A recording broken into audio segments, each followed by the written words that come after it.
Moving on to another problem, the feeling of being burnt out. What do you think that means? Burnout's a real thing, right? We call it burnout. It gets given other labels, mental exhaustion, whatever label. But you can burn out. What do I think burnout means? I think burnout is simply when it's all become too much to carry, to bear, to live with.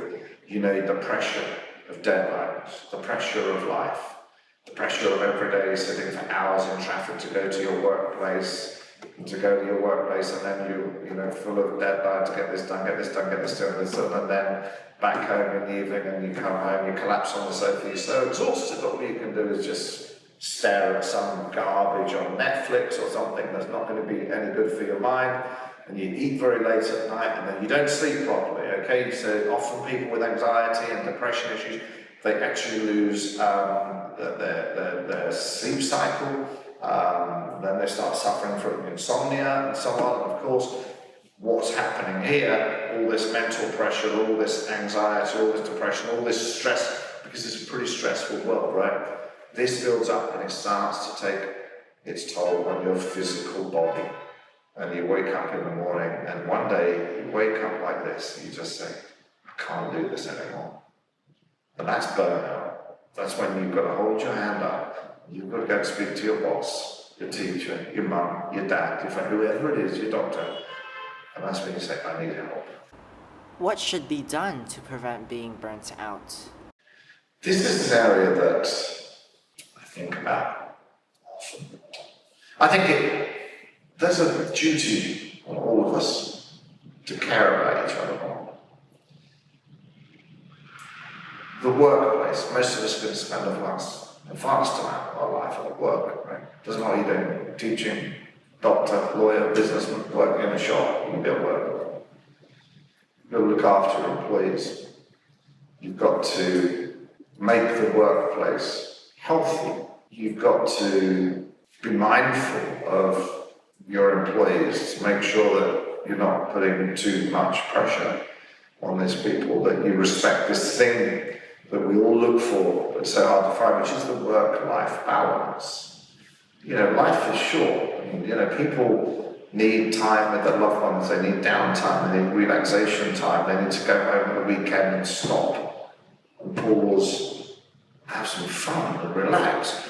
You can't drive employees 24 hours a day, 7 days a week under pressure, because that's only going to go down one road, it's not going to end very well, okay? And societies, we need to look out for each other more. I think the world has lost its sense of community largely. Everything now is online, everything's through WhatsApp, through Telegram, through Facebook. No one talks to each other anymore.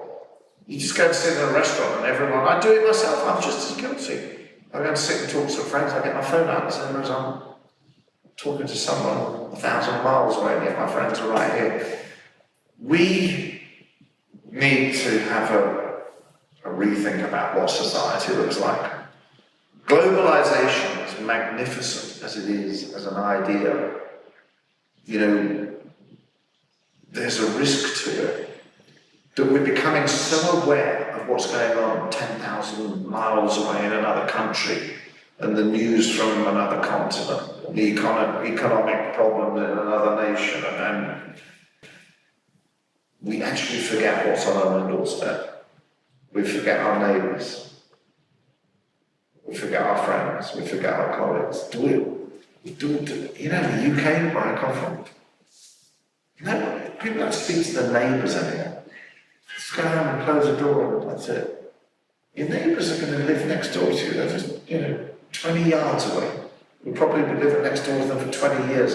Spend some time, find out what's going on. Because one thing now, we need to take care of each other as societies, as friends, as colleagues, as peers, fellow students, whatever it is. We need to look after the community and society within which we exist. Because you know what? We are living in a world with unprecedented suicide rates. It's a tragedy. And one of the most common things, when someone loses someone to suicide, to lose a friend or a colleague, you'll hear that person say, I just wish I'd spoken to them. I wish I'd had a chance to talk to them. Well, start doing that. Start talking to people now. Start listening and stop this happening. Don't let that happen again. Don't regret. Don't go back and say, oh, I wish I'd taken 5 minutes just to check in with that person. No, actually start doing it. And we might shift something there. Okay, that would be all for our session today. Thank you, Mr. Norman, for agreeing to be part of this interview. We hope you have a great day and see you next time.